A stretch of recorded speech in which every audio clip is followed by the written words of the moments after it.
expertise. Some are current principals, some recently retired principals. We have one of our panelists works closely with the regents on many issues, has a lot of experience with that. And one of our panelists is is an interim acting assistant principal of math. So we do have a really solid range of expertise.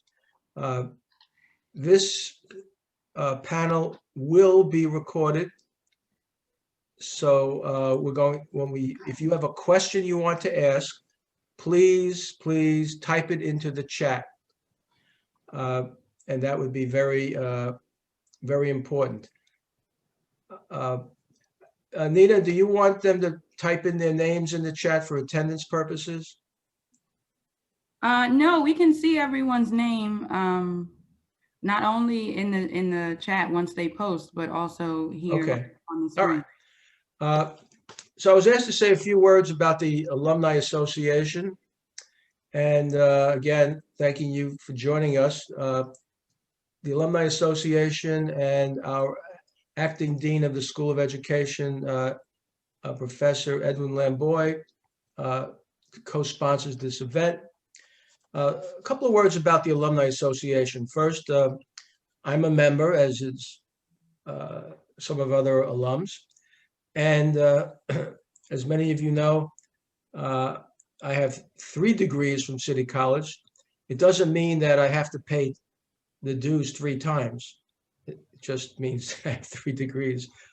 So the Education Alumni Affiliate Group is one of 15 affiliate groups, the Alumni Association, CCNY, and the origin can be traced back to the graduating class of 1853. I think one of our panelists was here at that time. I'm going to mention his name. Is he smiling? Let's see. Anyway, so through the years, the association has grown, it's incorporated, changed names, but we are a membership-based, independent organization operating on the campus of CCNY. It's actually in Shepherd Hall on the 1st floor. If you're an alum and not yet a member, you're invited to stay connected to our alma mater by going to ccnyalumni.org, ccnyalumni.org. So tonight's event is set up as a large meeting. So we're asking you all to remain muted except for our panelists. And again, if you want to ask a question, send your message in the chat function. And Nina will be looking at the chat function and she'll be interrupting periodically and asking a question for discussion. We're again reminding you to view this presentation in speaker mode. So let's get started.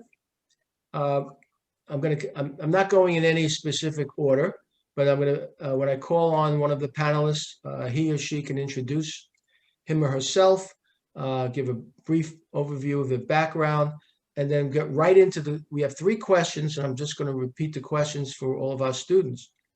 So one question is, how do you decide from resumes which candidate to interview? So this will speak to the importance of your resume. Number 2, what is one of your favorite questions to ask? Students are always asking that. Well, what are they going to ask me at the interview? And 3, what qualities do you seek in a candidate? Hopefully you already have those qualities, but certainly during an interview, you'd want to speak to those qualities. So I'm going to kind of go the first person I see, which is Mallory Mcdonald. Mallory? Hi, everyone. My name is Mallory Mcdonald. I was part of the CCNY Teachers Academy back in 2011. I have been teaching for approximately 8 years. I just recently received a promotion, so I'm now interim acting at Pelham High School.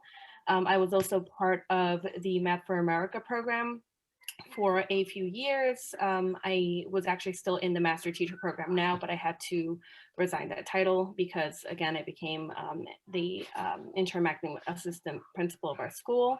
And I am currently working at Pelham Lab High School. I was also one of the founding teachers of that school 8 years ago. So let's go right to the first question, Mallory. How do you decide from resumes which candidate to interview? And I know you are on many interview committees during your tenure thus far. So how do you figure out who to interview, just from a resume? Well, a lot of the time we obviously look for licensing, and then we check to see like what kind of experience the individual has. But a lot of the time we're looking for other details. So we're looking for second languages or third languages that are spoken. We're looking for people who have experience in other areas. So people who have experience running arts programs or have run any other kind of program outside of education, because we want our students to kind of have that opportunity available for them. And then, obviously we check to see that basically the grammar and the way they're presenting themselves on paper shows that they took the time to really think about what they were writing. But yeah, I mean, that's what we start with first. And then from then we start calling whichever candidates we grab our attention first, and then we go from there. And I'm glad you mentioned about grabbing attention. We've talked about this during another workshop with our student teachers. I'm also forgot to remind everyone, some of you I see are doing it, take notes, write things down. What did you just learn from Mallory? Just some brief notes. The second question, Mallory, what's one of your favorite interview questions to ask?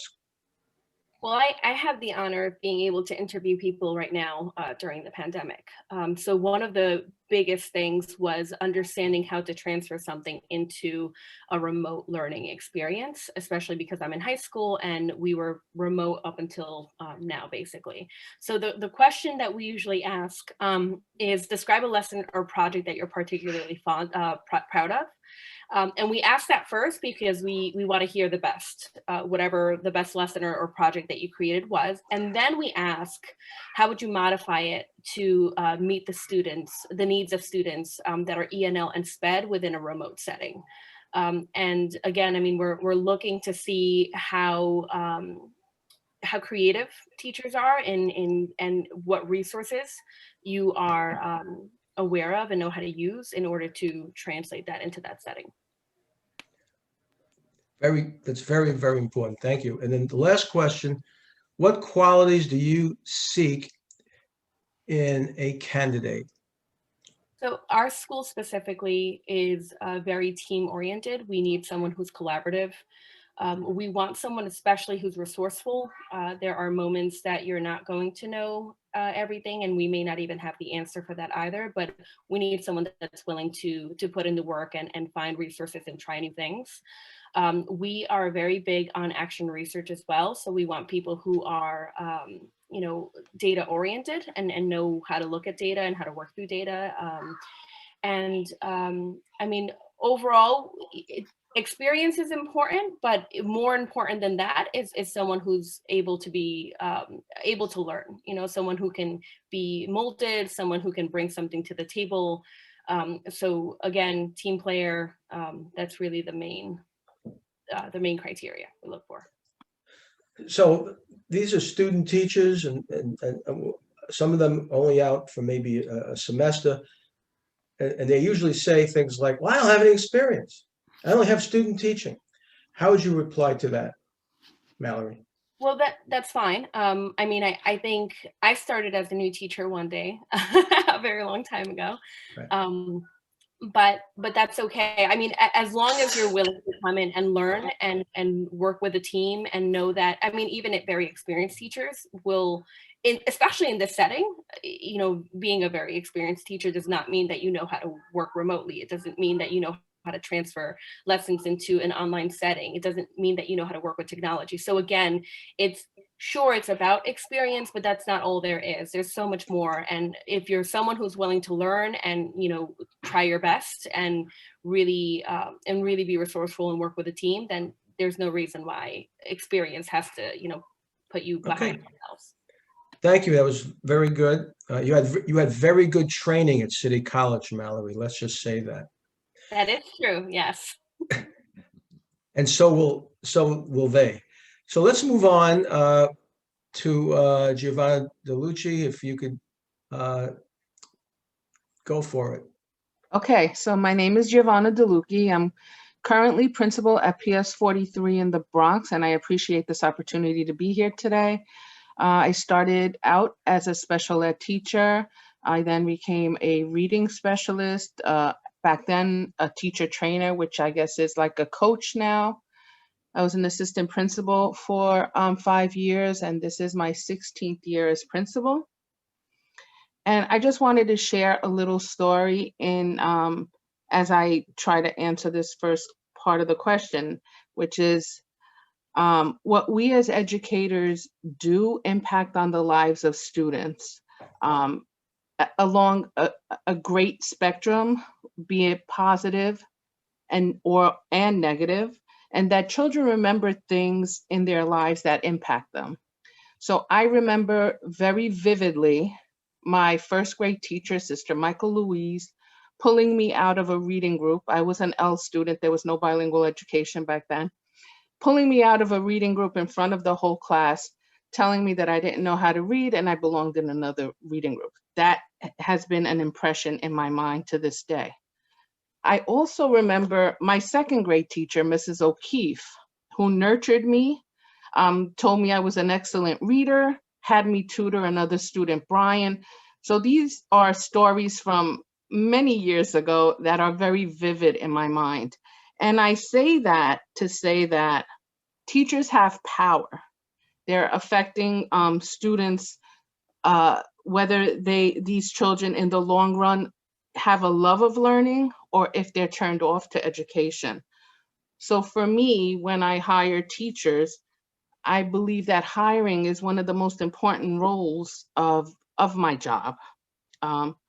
So I want to make sure that the right adult is standing in front of my students with the right approach and mindset.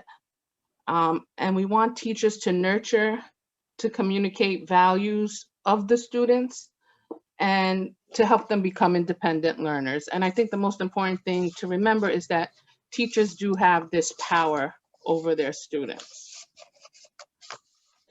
Okay, so thank you. Let's back to the questions. So how do you decide from resumes which candidate to interview? Okay, so there's several factors, and I think Mallory listed some of them, but I think another one would be overall presentation, like looking at the organizing structure that demonstrates thoughtfulness, that we expect to see that this application has value to you, and therefore you're writing the cover letter addressed to me. I've received cover letters addressed to other people. So making sure that your cover letter and resume is addressed to the person that you are intending it to go to. Making sure it has the right school level on it. I've received resumes of people looking for high school positions when my school is a elementary school. And just keeping in mind the audience.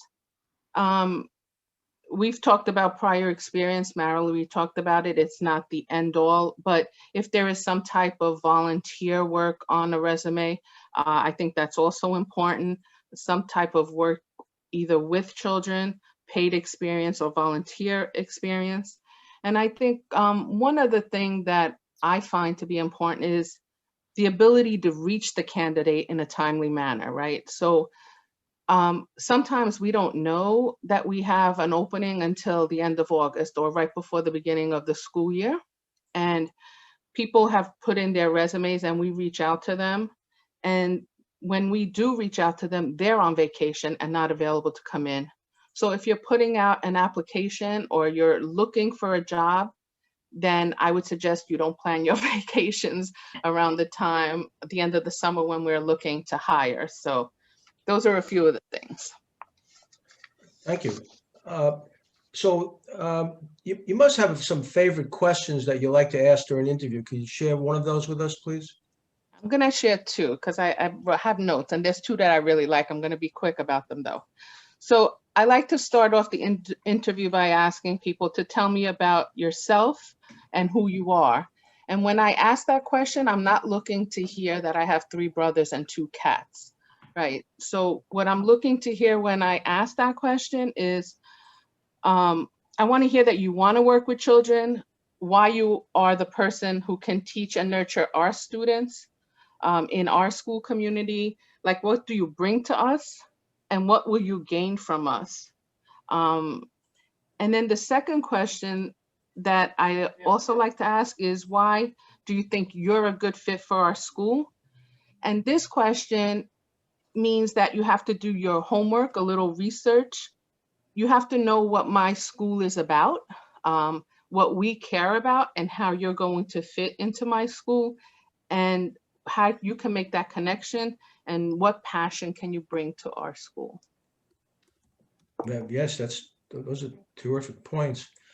So overall, Giovanna, what qualities do you seek in a candidate? It's hard to see, it's hard to find qualities in an interview, but what I like to look for, caring and empathy, having knowledge about how children learn best, not necessarily knowing every curriculum, but strategies on how to teach children, how to work well on teams. And I think how being strong but humble are some of the qualities that I look for. Beautiful suggestions. And I noticed that many of our attendees are taking notes while our panelists were speaking, especially. I just noticed everybody's writing down everything you're saying, Principal DeLucci. So next panelist is Pamela Price Haynes, and she's going to tell us something about herself, and then we'll get into the 3 questions. Pamela? Hello, everyone. I worked at PSMS 161 for 35 years. It just worked out that way. I was at Child Development Center of CCNY, and I crossed the street and I entered Don Pedro Abisu Campos, and I didn't leave. But it was a most beautiful experience for me. I met some very fine teachers, great parents. We were able to impact the community. I am a daughter of an immigrant, and the children that entered 161 were mostly immigrant students. Either they were coming from the Dominican Republic, which was most of my student population, from the Dominican Republic, Mexico, Yemen, and certain countries in Africa. So we were an English language learning building. Most of my kids were English language learners. Either they were in ESL classes or they received ELL services, ESL services. I was fortunate that as I grew and became a better educator, it was because of the people who came into 161. We came to work, and a lot of my teachers were immigrants themselves, or their parents were immigrants. They were the first generation to be born in America. So they took teaching these students here very seriously. So I was a teacher for 20 years, and I really wanted to stay in the classroom. It was like the best place to be. Then I became an assistant principal. I did that for over 6 years, and I thought that was the best place to be as well, too. But an opportunity came up to be the lead for 161, and I thought that I could do it. And mostly because I think one of the things that a principal should learn is that the teachers, and there should be a core group of teachers in a building that become part of the engine, that becomes the heart of the building. So you're there because you should have a principal, but the running of the building, the community that you help to create is through the teachers, the paraprofessionals, the whole staff. So when you're creating a community of learners, it's not just the teaching staff, everyone is involved in it. The lunchroom staff too. You have a relationship with the custodial staff. They're not because I'm the principal and they have to do what I say. They're a part of that vision and that mission that we have expressed to everyone. So when I am looking for someone to join, first of all, we always have a group of teachers that are looking at resumes. Mr. Cornico was my main person.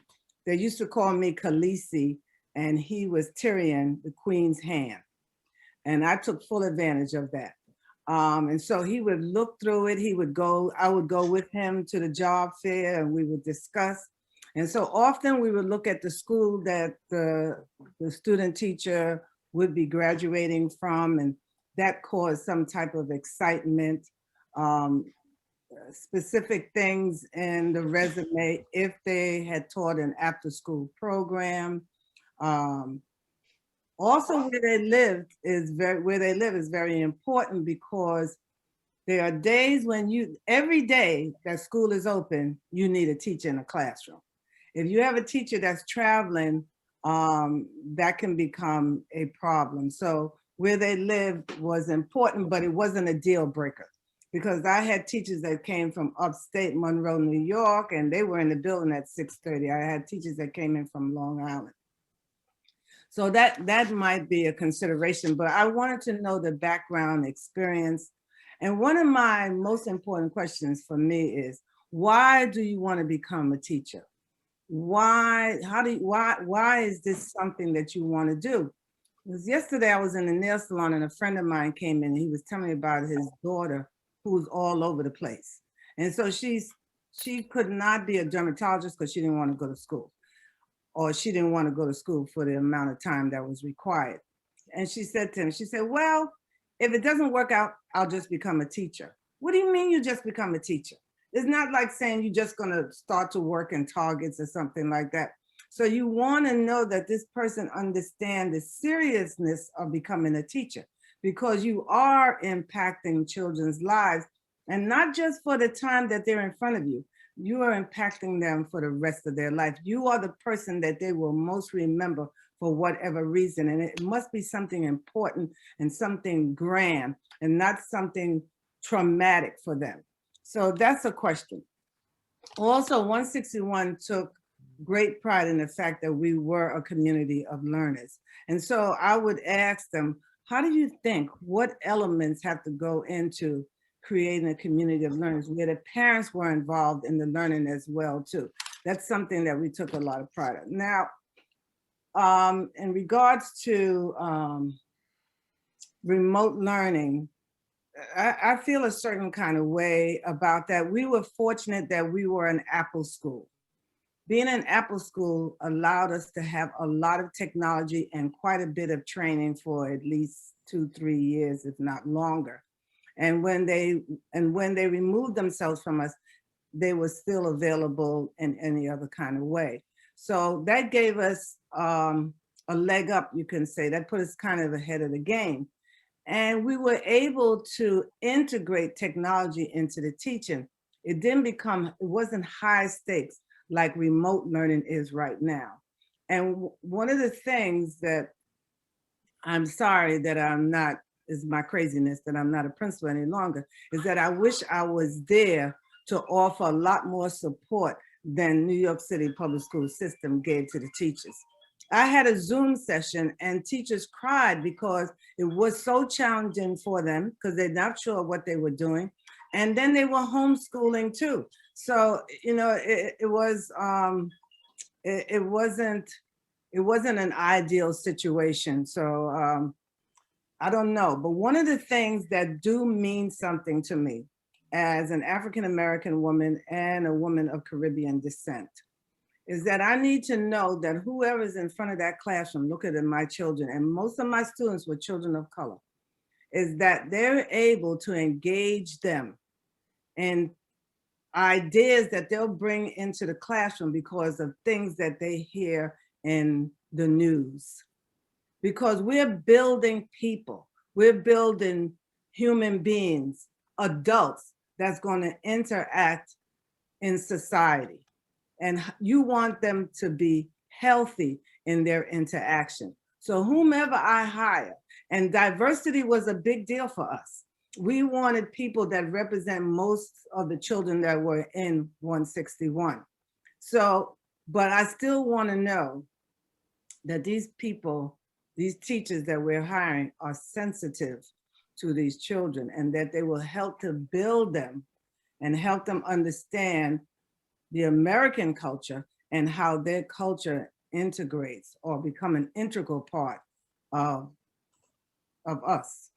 So, and of course, I'm looking for talents and skills and anything else that you can bring to make 161 better. But my number one concern are my students. Well, thank you, Pamela. Let's move over to Erica. I'm back. Yeah, I'm You're right here. back? I'm back. I'm sorry. I apologize. I had to take care of something. Hi, guys. Hi, everybody.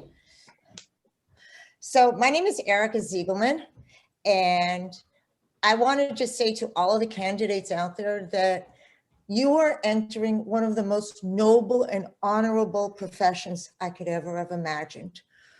Back in 1979, some of you weren't even born then, I graduated from NYU, and my grandmother, she should rest in peace, said to me, Erica, you are now a teacher. I made my grandmother very proud. My parents got divorced when I was 3. That was unheard of 60 years ago. And I overcame a lot of obstacles. And I have never, ever, ever in my life looked back on my career. I think that this is perhaps the best decision I made 40 years ago, becoming a teacher, and I couldn't have been better at it. I am recently retired. I retired on October 28th, 2020. And retirement is great, right, George? It's great.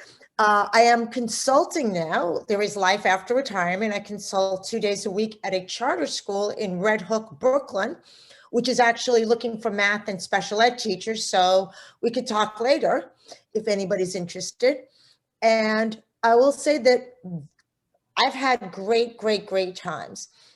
I was the founding principal of Middle School 322 in the beautiful Washington Heights, which is a very highly Dominican area. And I've had great years. I'm also a graduate of the New York City Leadership Academy for Aspiring Principals, APP Class Cohort 2. And I think that was some of the best training I had ever had in my life. So that's my career. Now, on terms of the questions, I think Giovanna said it all. When I'm looking for a candidate, I don't care what you put on your resume. I don't want to know what your GPA is. I don't care you got a 4.0 GPA. I don't care that you went above and beyond in classes. I want to know that you are here for the kids, that you are going to do the right thing for children. For me, that's more important. And that you've had whatever kind of experiences in your life that revolved around kids. I could say every year I worked in camp as a counselor. I've been counselors, I've been unit heads, I've worked in sleepaway camps. God, I've done it all with kids. But I want to know what you've done with kids that makes you want to teach. I also want to know, like Giovanna said, I always say, so tell me a little bit about yourself. I don't want to hear about your cats, your dogs, this and that. I want to hear about why you want to be a teacher and what do you know about my school? Why do you think you're a good fit at my school? So yes, you have to do your homework. You have to research out my school and say, this is a school that I believe in. This is a school that has the right values, that's collaborative, that has great teacher teams, which was something we were well developed in all over the place. That you want to be a collaborative person, that you see yourself fitting in here because you know that this is a right fit for you, that this is a place you can work. I lost the questions here. The second question, I think, is, okay, so that's one of my interview questions. Yeah. I want to know, you got to tell me why you want to come to my school. Your resume, you know, I'm going to look at your resume. It has to match our school. It has to be well written. Your cover letter has to be well written. But for me, meeting the candidates is more important than what you put on a piece of paper. I don't care what you write on a piece of paper. You know, very quick story. When my older daughter graduated from grad school, everybody gave a little speech. The guy was reading them. Oh, she had a GPA and this, she did this research, she did that research.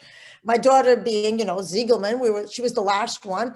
And he reads about what she did in grad school, who were her favorite professors. And she said her greatest accomplishment from grad school was graduating grad school with a job offer. And she got the biggest applause for that. So, you know, I don't care what you write about on your papers. I want to know that you are really going to be there for the kids, that you want to do this, and that you're not saying, well, I don't know what I want to do with my life, so let me just try teaching. No, you got to make that decision that this is a career you want to do because you genuinely care about kids.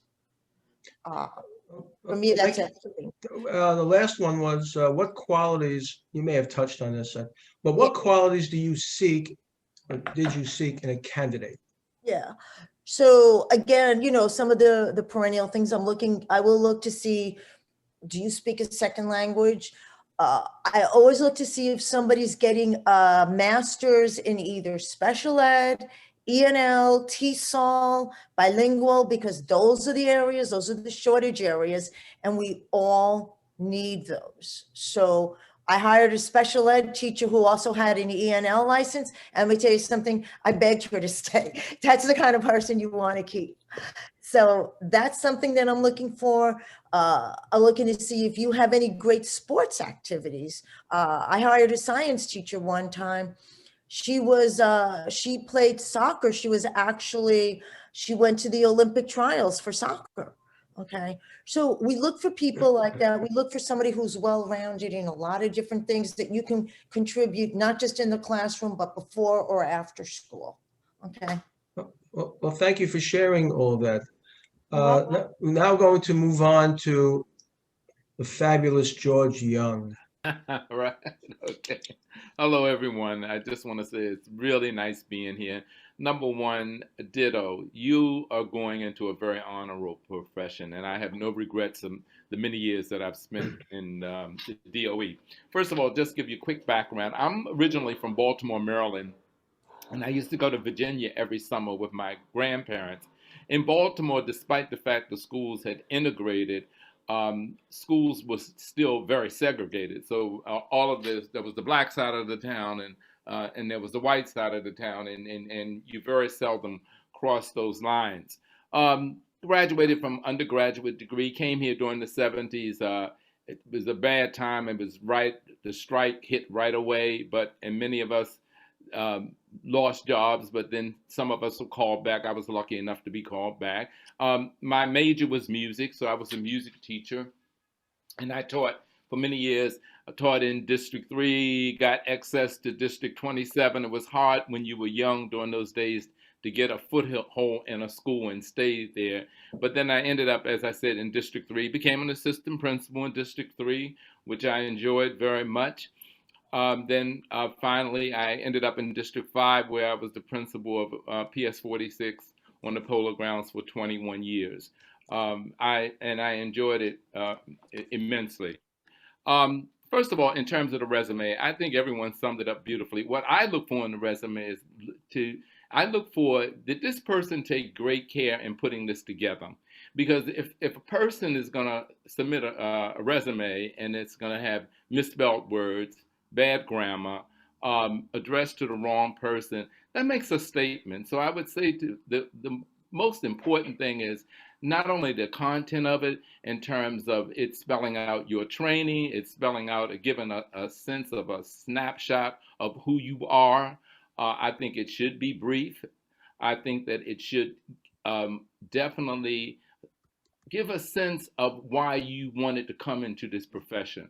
But most importantly, the organization of it, the preparation of it, the care of it is very important to me. And as someone has said, that's not the ultimate decision why to hire someone, but it really does not make a good statement if someone submits a resume and it shows that you just slapped it together, okay?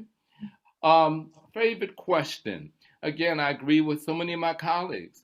I will just say to the person with my assistant principal seated there generally, tell me about yourself.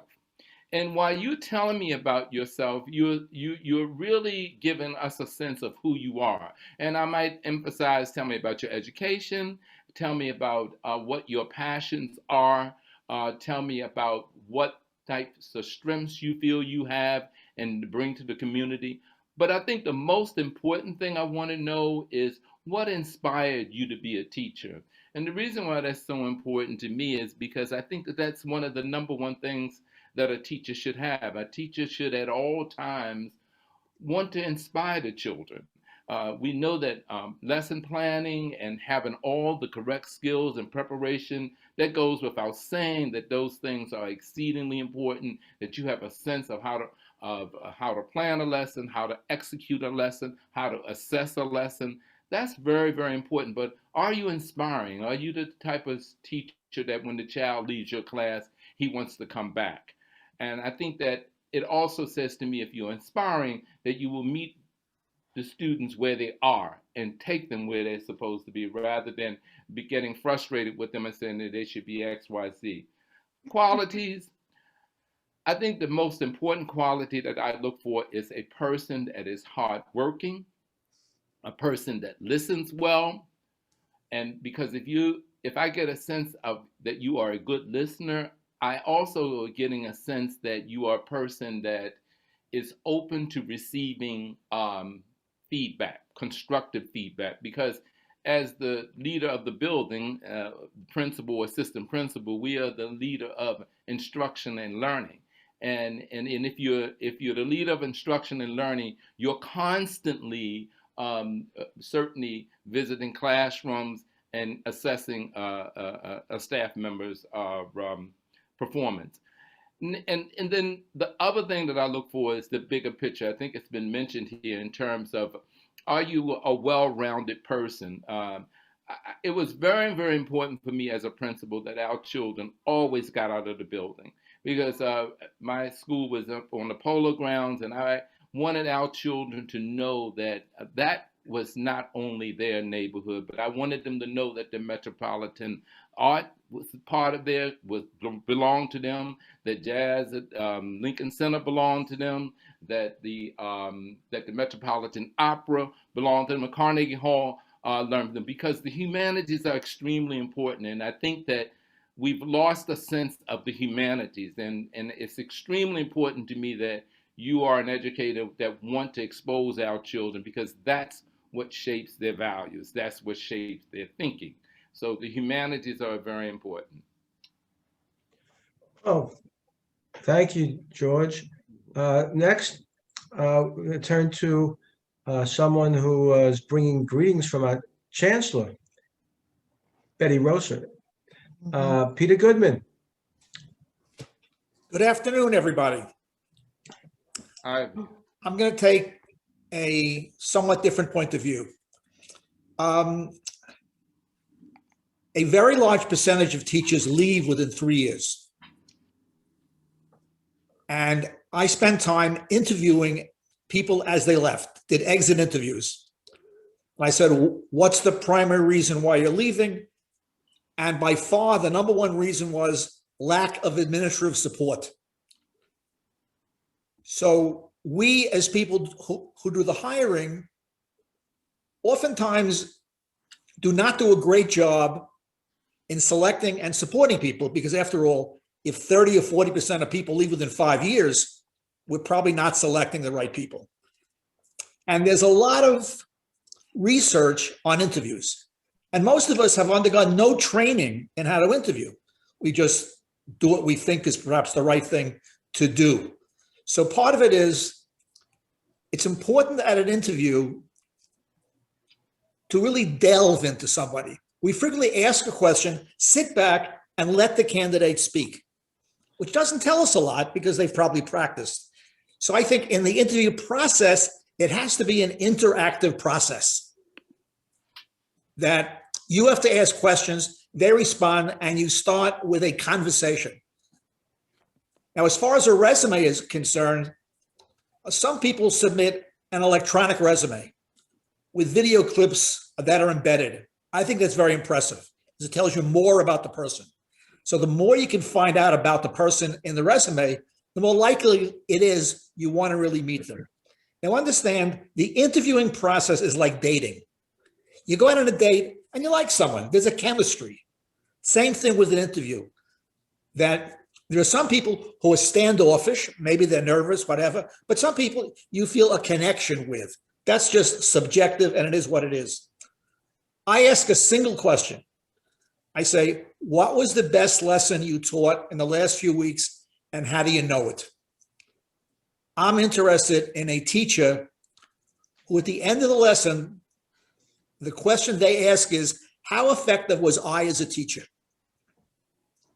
To me, that's the crucial question, because as you get experience, you change your practice all the time as you assess how effective you've been. So, and most teachers are interested in finishing the lesson. And over a period of time, you get more confident and you start asking yourself, if you want to change output, you have to change input. So I want to see people who are really reflective, who are really thinking about every day how effective they were as teachers. And too often I hear people say, well, these are poor kids. What can you expect? They don't have parental support, these things, which of course you can't change that, but you could change your input into the lessons. So I want to start a dialogue with the candidate on what they're doing and try to get from them how they are willing to listen to other people and to experiment and not be afraid of doing things. As far as qualities are concerned, I want to pick someone who I want to be friends with, who I feel I can honestly talk to, who's going to listen to me, who I can engage. And again, when Justice Potter Stewart, who was a Supreme Court member, was asked to define pornography, he said, you can't define pornography, but you know it when you see it. And it's the same thing about an interview. There is no, well, this person's wonderful, this person is not. If a team interviews people, you get different opinions of people. So it's a subjective process. But to me, the most important thing is someone who is self-reflective. And I think that's a really, really important quality. At the end of the interview, I always ask, what questions do you have? Because I'm interested in see whether the person is going to ask me questions about the school. Are they outgoing enough to actually have thought about why they want to teach in the school? And again, getting involved in a discussion. So again, it's a subjective process. And if somebody leaves your school, I think it's very important to ask them why. Because by knowing why they left the school, you'll do a better job next time when you interview. Thank you. Thank you. All right, so now we're going to turn to Benjamin Lev. You can unmute yourself, Benjamin. Thank you. All right. My name is Benjamin Lev, and I'm the founding principal at Hamilton Grange Middle School. We're just across the street from CCNY. A few of our student teachers are here on the Zoom today. Thanks for the opportunity to be here and speak. I think in terms of resumes, I don't spend a lot of time on resumes. Anyone who sends a resume, I'm interested in speaking to. The first interview that we do is usually between about 7 and 15 minutes long. And I ask the same 3 questions all the time. The first question is, why do you teach, and why are you interested in teaching in a community like ours in West Harlem? The second one is, being that our students are complex human beings, I need you to be more than a math teacher. I need you to be more than a science teacher. So what else can you bring to our school that can help you connect with students outside of the classroom? And then the very last question I ask is, I ask for candidates to tell me how they feel about the following 2 statements. Kids do well if they can versus kids do well if they want to. And what I'm looking for there is an understanding that all kids, even if they don't look like us, and even if their cultures are not ones that we share, come to school wanting to do well. And that is sometimes a radical belief in the New York City Department of Education. I've definitely worked in schools where there were kids that were struggling in school. They were blamed, their parents were blamed, their communities were blamed. And so that question often provides some insight into the mindset of the potential applicant. But we don't, we never dismiss resumes based on organization or appearance just because you're not getting hired to write resumes at Hamilton Grange, you're getting hired to teach students. And so those 3 questions are the ones that we feel we can ask of every candidate, because we're definitely not big enough where we get so much interest every year that we can't do that among the staff. We can't have those brief 7 to 15-minute conversations with everyone who applies, but that is the beginning of our hiring process in a nutshell. And the things that we're looking for are really just that commitment to understanding that every kid who comes into school wants to do well, wants to make themselves proud, their parents proud, their teachers proud. And the onus is on us as the people who have signed up to collaborate with those students to figure out ways to help those students be successful if they're not at any point successful. Thank you, Benjamin. And now our final panelist, and I know many of the other panelists probably said some of the things you want to say, but you come at this with a different perspective, especially, so you'll just share with everyone your background, Karen, and what you're doing now. Karen Marino. Hi, everybody, and I want to congratulate you for where you are and how far you have come, and hope that you are all doing your homework and getting ready to look for your positions for September. My name is Karen Marino, and like you, I started out as a teacher, and my career took on many interesting pathways because, one, I was laid off in teaching back in the 70s and ended up down at the New York City Department of Ed, where I became a personnel director. I left there after a number of years and moved to the city as a personnel director, and then moved back to teaching in District 4, became a designer of a small school, an assistant principal in East Harlem, a principal of a pre-K to 8, a principal of a K to 12.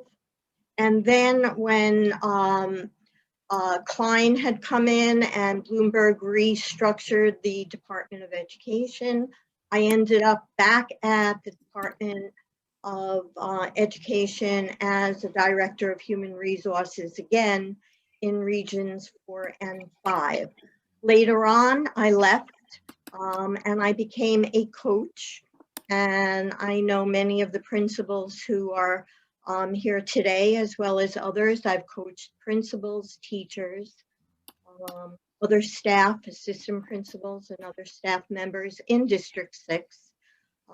I then moved to another job and worked for a city university, coaching principals who had 6 through 12 early college schools, which is how I met Bruce Billings. And from there, I moved to a charter school in the South Bronx. Interesting enough, and I'm in charge of expansion. I say hello to a few of the teachers that I hope are participating and are part of the student teacher program, because the charter school, Family Life Academy Charter School, we are a partner to your student teaching program, and we welcome all of you. What do I look like? I've had many, many years of both New York City experience and charter school experience. And my child attended an independent school. So I want to say to you that there is a teacher shortage out there. There are many, many schools looking for teachers. Mr. Goodman spoke about teacher retention, teacher quality, and you have a lot of work to do on looking for the type of school that you would like to work in. When I began teaching, there was a glut of teachers out there, and we were happy to take a job wherever we were lucky to get one. And I taught in Southwest Queens. What do I look for when I look at a resume? Well, first of all, I'm trying to fill a position. So the first thing that I'm looking for on your resume is, what is the license that you have from the state? And where are you in getting that license from the state? So I hope many of you have begun to apply or spoken to your advisors at City College on making sure that you've applied and you've taken whatever you need to get state certified. When you apply for a job, you should do your homework. New York City has the New York City Finder, and you would sign up there and you would apply for a position. You can also hit the pavement and go visit schools and drop your resume off. Even though we are in a virtual and computer world, paper still, does work when you go into and leave it there with the school secretary of a school building. For the private schools and the charter schools, each have their own websites, and they all probably have an option that says careers and the jobs that of teachers that they are looking for. I love Indeed.com, and all you do is put in your information as to the type of teacher that you are looking for. We at the Family Life Academy Charter Schools in the South Bronx, we have 3 elementary schools and we have 1 middle school. For those of you who are graduate students, I want to advise you that if you have 15 or more credits through your college, you can be nominated with a school to begin teaching before you graduate with your from your graduate degree. So as I have said, there is a shortage for teachers, and you need to really begin to do your homework, or you should have already begun to do your homework, to have a file of what schools interest you. A lot of people on the panel spoke today about what they look for in a teacher. I look for a person who's a lifelong learner, because as a first year teacher, you're really learning, and your first year is hard. So you really do want to choose a place that you want to be in. You want to, the other thing that we look for is, what do you know? And it was stated, what do you know about our particular school? The city schools have report cards. The charter schools have report cards from the state that you can look at. So the independent schools, you have a lot of their curriculum information. On your resume, I'm interested in, what was your student teaching experience? And besides teaching in a kindergarten, or teaching in a 3rd grade, or teaching in a 7th grade, what curriculum materials did you use? And what did you learn from that? One of my most important questions that I ask in interviewing teachers is, on a hard day, look back on a day that was very, very difficult during your student teaching experience, and let's talk about it. What happened? Was it your lesson? Was it a situation with a child? And what did you learn from it? This way, I'm getting to hear who you are and what you are about. Being a team member is very, very important, because we learn from each other. Empathy is so, so important in the urban education, as well in any other school. What do you know about the children who were in that community? What do you know about the parents? And one of the questions I love to hear, Mr. Goodman said, well, I ask you, do you have any questions? And one of the questions I like to hear from a teacher is, well, what kind of qualities do you look for in a teacher? And what could I do to become one of your teachers? I don't know, Bruce, did I leave anything out? Well, Karen, first, thank you. A lot of great detail. You may want to put your email address in the chat so that the students can reach out, because Ben Lev has done that. So I just want to make that offer. What we're going to do now is, because we're doing well with the time, is that we're going to ask our panelists who've gone earlier, if there's something you wanted to add, that you wanted to embellish from a previous panelist, or maybe there's something you left out, because there's so many, pearls of wisdom that have been coming from our panelists that is just spectacular. So I'm just going to take a minute or two. Is there anything that a panelist would like to add? Just, unmute and jump in.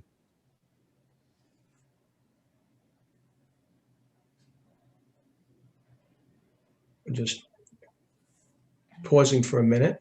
Well, I did want to add something. When you're interviewing for a school, make sure that you're selective as well. You want to go to a place that's going to provide you some kind of support. And again, that first year, the first 3 years can be very challenging. So make sure that you also ask, well, what kind of supports do you have for new teachers? That's really important. At our school, we actually give new teachers a lighter schedule. So we only give them 4 classes instead of 5. And then we have a period that we meet with those teachers. That doesn't happen in many schools. And of course, it's also very difficult to do that. But it means a lot to our newer teachers. And it's part of the reason why we have maintained so many teachers in our school over the past 8 years. Yeah, that's been highly recommended, that a first year teacher teaches less and then has support during that other period. We've also talked a lot about, you know, the induction experiences of the first year or two and how that works. But of course, Mallory was in a unique setting to be able to get, you know, that kind of support is quite frankly spectacular. And it's also about the community. So I'm just going to ask that question to some of our current principals or recently retired principals. What did you do, or how did you reply to that question of a candidate about support during an interview? How did you answer that question? I'll give you something. So at my former school, and I know that it's still carried on today, we used to have new teacher professional development after school. And yes, I paid my teachers per session because it was professional development. And we would meet once a week after school. We did some readings. They did intervisitations. They had a little template to fill out. They shared those. One year I had to hire new teachers, a couple of new teachers in the middle of the year. So I had new teacher PD, and then I had new teacher PD. And it was quite a lot. However, I will say that it definitely paid off. Okay. And I know for a fact that they are still doing it within my school now. One of my former coaches who's there, she said, Ms. Eagleman, we couldn't let new teacher PD go away. They have like 4 new teachers. 2 of them, Bruce, came from CUNY, from the program. And they are being 100% supported. And I'm so happy that something we started so many years ago is carrying on. Yeah, so that's something that definitely should be looked for. My former school, we had PD for new teachers, but we also still had coaches. We had coaches for upper grade literacy, lower grade, upper grade math, lower grade math coaches. So their schedule, they created a time slot, whatever it could be. Maybe some days it was twice they would see the coach, but the coach was always there for them. Sometimes they even went out after work, just someplace to have coffee and talk about how they were feeling off the grounds, which I thought was important too. So new teachers need as much support as possible. Principals should be available to new teachers because sometimes just the right conversation from the lead, from the principal, could make a teacher feel like I could come back in here the next day. Because when you're new in the classroom and all the kids seem to know that there is blood in the water and I'm going to eat this person alive. So you need to be strengthened, to be fortified, to come back in there, that you can do it. And your principal might just say, you know what, I'll stop by and just say hi to you. And that does make a difference to the new teacher and to those kids. Yeah. So we have coaches as well, but we also buddy up our teachers with the first year teacher with a teacher that has a few years experience so that they can walk them through all the requirements, all the steps of the way, even just walking around the building to the different rooms and how to find different things. So we usually buddy them up. Yeah, I wanted to add to that too, also that the buddy system worked, but in addition, because our school was a large elementary school, we assigned each new teacher to an assistant principal. That new teacher had that assistant principal's phone number. They had my phone number as well. But in addition, that buddy teacher was extremely important because generally the buddy teacher was someone that was in close proximity to the new teacher. So it was very helpful. And as someone said earlier, that first year is like walking through fire. But it's very, very helpful, and it helped us to maintain teachers by giving them this support system that they could reach out to and have there at a moment's notice. So it's very. I always tell teachers that if they don't take care of themselves, they can't take care of children. So I tell them one of the most important things is exercising, meditation, good diet, get enough sleep, and do something that's fun. There are some schools where every Friday the staff goes out for drinks or something of that sort. But if you're taking your entire life into teaching, you're going to wear out very quickly. So I think you have to, and I think in many schools, principals encourage. I've been in schools where they had yoga classes for staff in the schools. And I think these types of things are very important because, again, there are so many days when you leave teaching depressed. It didn't work out. There was a fight in class. Things didn't go well. So you need things which re-encourage you and revitalize you. And I think that's the job of your colleagues and the school leadership to really make sure that you can put every ounce into the classroom by taking care of yourself also. Because people leave and they say they felt abandoned. They felt, a teaching can be very lonely. You're in class all day with 9-year-olds and your interaction with adults frequently is very limited. So I think you want a school where people interact with each other and are supportive. And I think that's very, very important.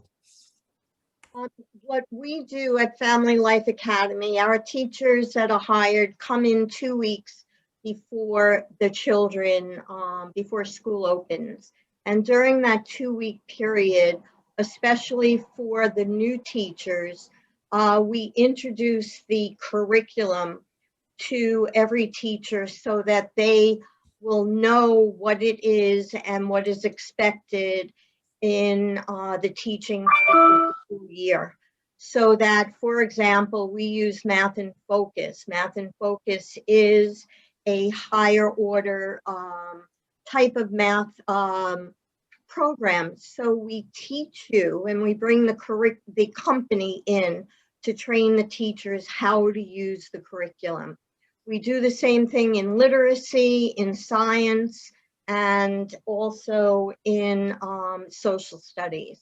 Our curriculum is online. We create the curriculum maps and units and curriculum pacing for the teachers.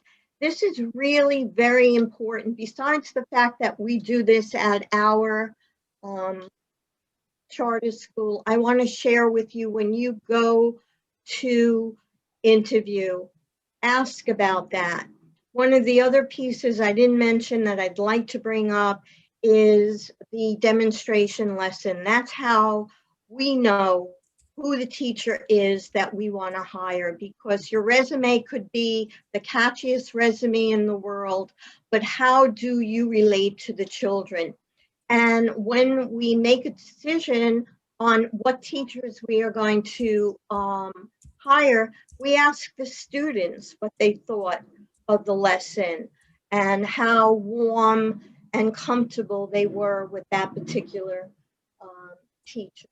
So no matter what school you go to and you interview for, a question would be, is how does your school prepare me so I know what it is that I'm going to be teaching, especially at the elementary level where you may be teaching several subjects or 4 or 5 subjects, and at the middle school where you could be teaching 3 to 4 different grades. Our middle school is a 5 to 8. Just wanted to add that. Thank you. Yeah, thank you for sharing that. Any of our panelists have a couple of key suggestions for a commendable demonstration lesson? Because that's a tough one to do that well. Any thoughts? Well, I don't know how well we expect a new teacher to do, but I think when creating the lesson, the engagement is very important. That should be like paramount, because if you in front of the classroom, the kids are just watching you, you kind of out of the game already. So I think engagement what resources and tools you're going to use for this engagement. And you want to see in the lesson that the children can go off and work independently as the teacher goes from, I like grouping, I like having children work in groups. They don't know enough about the kids that they're putting in groups based on how to interact with other children or what skills, whatever way that they group children. But I like to see children working together and learning together. So engagement, the resources, and the tools that they'll use. If they're assessing the work that the kids are doing, giving them feedback in the moment, how they sum up the lesson, all of those parts of a lesson I would be looking for. I love a read aloud. I think that people are trying to move away from read alouds, and I think so much can be done in a read aloud, whether it's literacy or even mathematics. You can find all kind of little articles and things like that. It doesn't necessarily have the book that you can share with children that can spark their interest. Do you have a question, a critical question to ask the student? And you keep alluding to that question as you're teaching, and then you'll go back to the question at the end of the lesson to wrap it up. But I want to see the assessing of the lesson, giving children feedback on how they can make their work better. And also always complimenting them and telling them, oh, I see that, you're doing this so well. Perhaps you could try this here, and have them talking to each other as they learn, because children learn best with each other. They do. They're the best critique of one another's work. I found that having the candidate co-teach with another teacher was a good strategy, because the class will behave because they're with the regular teacher, and the candidate can be teaching a segment of the lesson. So you could really see what they're doing in a setting in which the regular teacher is there. It's less stressful for the new teacher, but it gives you a good indication of what their skills are. Erica, you want? Yeah, I want to just add one thing, guys, something totally off track. When I was a principal, I hired a teacher, and a few weeks before the school year started, she told me, oh, I've accepted a job somewhere else. Sorry, I'm not coming to you.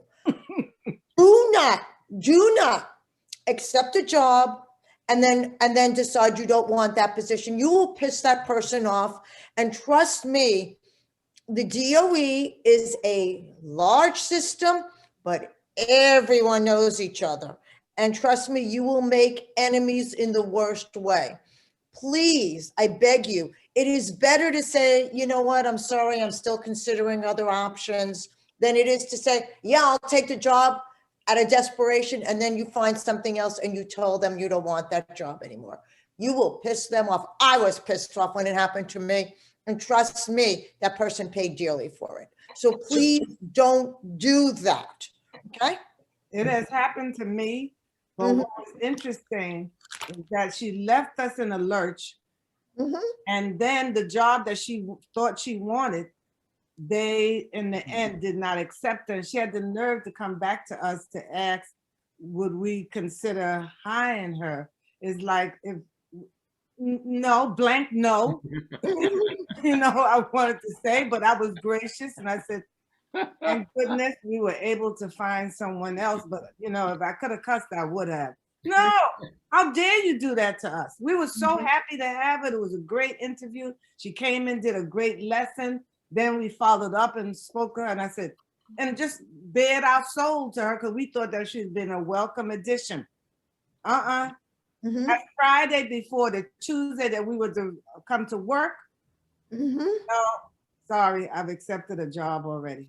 And I like to chime in on that, because I think quite often people feel that they can go to a more affluent area or more affluent school and they'll commit to the school that they really don't want to come to.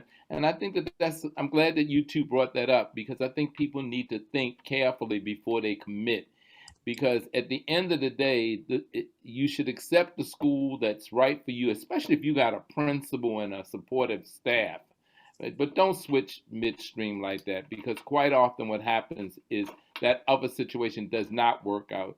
And like Erica says, it's a small system. Mhm. Well, thousands of teachers every year move to other schools. So it's an open market system. It's a reality. And people tend to stay in schools where they feel comfortable, where they feel wanted. So to an extent, it depends upon the culture of your school. There are some schools people never want to leave because they really feel part of it. And others, they don't feel part of it and they want to move up the ladder. So it's simply a reality. Again, there are 70,000 teachers and a few thousand every year change schools. So it's the world in which we live. It's not like professional football where they pay $50 million, but again, it's an open market system. Mhm. Also, like, I guess one of my biggest regrets, and I have 50 years in the system, is that I never got my doctorate. I also have 3 or 4 degrees, but not my doctorate.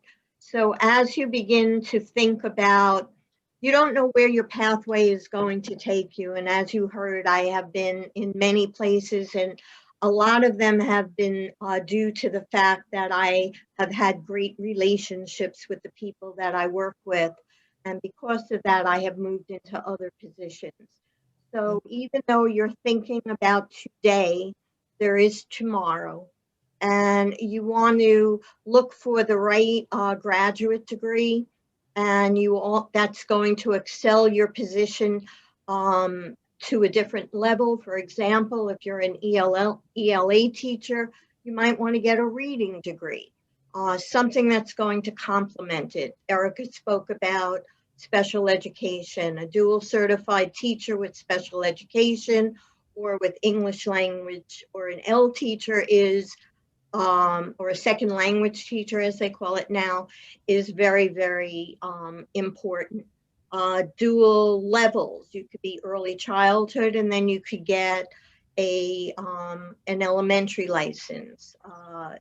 You can get a middle school license that is across the board, or you may want to specialize in that or in high school. So you really need to think about your next steps. Don't leave any time, go right into your graduate program if you can afford to.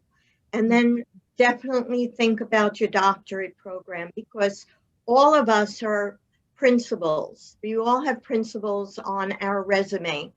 And many of us have other positions on our resume.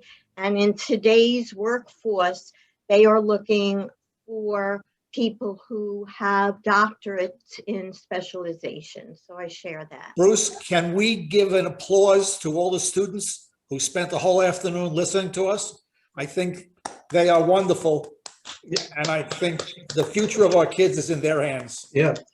Well, yeah, we have about 100 or so in this panel. I wanted to ask a question. I've been monitoring the chat. So if some of you have been you've been answering questions in the chat. Some of the panel has already been doing that and putting in their email addresses. So I have a question for the panel, because we have about 8 minutes left. The student teachers, or we have students who graduated in the fall. Can you give us a couple of key words that they could look for at your school site that will give them greater understanding of what your school is about? What were some of the buzzwords about your school? I mean, Mallory talked about her school as an example, and so did Giovanna. But we just want to repeat that, because our students who are in this, listening to us, they still have to figure out where schools are going to apply to. So how about some hints about what to look for on the school web pages. You can use yours as an example if you'd like, but let's cover that because they are doing searches now for jobs, and so how can we help them with that? So I think who's ever- social emotional learning is important, Yeah. especially in this day and age. Mhm. So that's something that I would somehow get in during an interview. I would suggest if the school offers professional development, how does the school support technology, which is extremely important, and what partnerships schools have. One of the most wonderful partnerships 161 had outside of with Apple is with CCNY Graduate Theater Department. Their graduate students would come in every year for maybe up to 5 years. They would come to 161. And from September to December, they would work with the 7th and 8th graders to create a production. And so the children starred in the play. They created the set. They created the costumes. They learned their lines. Anything to do with theater was a win-win situation. The 7th and 8th graders got to present themselves to the community, to their parents, and the graduate students was able to hone their skills. So when you're looking for a school, look to see what extra curricular activities they're offering their students and the teachers too. You'll find that there are teachers who theater was in their background, or music because they were members of a church. All of those type of, I think that more bang for your buck, if you will. And it enhances the school and definitely puts a smile on the principal's face. I was just going to say, Pam, yeah, the arts are extremely important because it gives that sense of community and spirit, and it connects people. Yeah. And it's a shame to say that so many of our schools don't have that. They don't have the arts. They don't have the humanities, and that's extremely important because I think it addressed the soul and the spirit of everyone, individually and collectively. So I think that's a very important point. Thank you. Can I also add restorative practices? Make sure that you know the school discipline policy before you go there. Restorative practices is a very different way of doing discipline from what we're very accustomed to. We have like the school to prison pipeline and all of those things. Please do your research. If that's not something you agree with, you do not want to be in a school that pushes that. I mean, that's what we believe in, restorative practices. But again, we don't want to have someone come into our school that doesn't agree with those policies and how to handle different issues at the school level. Yeah, absolutely right now. Two thumbs up. If I can add, if you're interviewing at a New York City school, know about Danielson and be able to speak to Danielson. Not all of the charter schools will use Danielson or independent schools. So that's why you want to look on their website and look for what their mission and vision are, so that you would be able to speak to that. Right, and most schools also, don't look just for their DOE website. Most schools will have like their own Google website, their own Google site. So look for that very clearly, because that's where you're going to find a lot of information about the school. And if you can't find one, then there's a problem, because maybe that might not be the right kind of school. That may be a sign of miscommunication or not wanting, to put stuff out about their school. So really look for that, because a lot of schools are doing a lot of branding about their schools. They're putting out websites. They have all sorts of stuff about their school. They put it out all over the place. So you want to look for things like that. Like I used to put the brochures from our school. They were at the district office at the school safety desk. They were at the mechanic, the Broadway Automotive Garage down the block from my school. He was handing them out like candy to people. So, you want to really brand you want to look for a school that's really branding themselves and putting themselves out there, because that's the kind of school that's proud of the work they do. when I left, I knew I left my school on like one of the top tiers, you know, kind of like missed it. I miss it a lot. If that would be an understatement for me not to say that. But you want to look for that. You want to look to see, is that school really branding themselves? Are they really putting themselves out there? Are they really proud of what they are doing? And do they really believe in their mission and vision?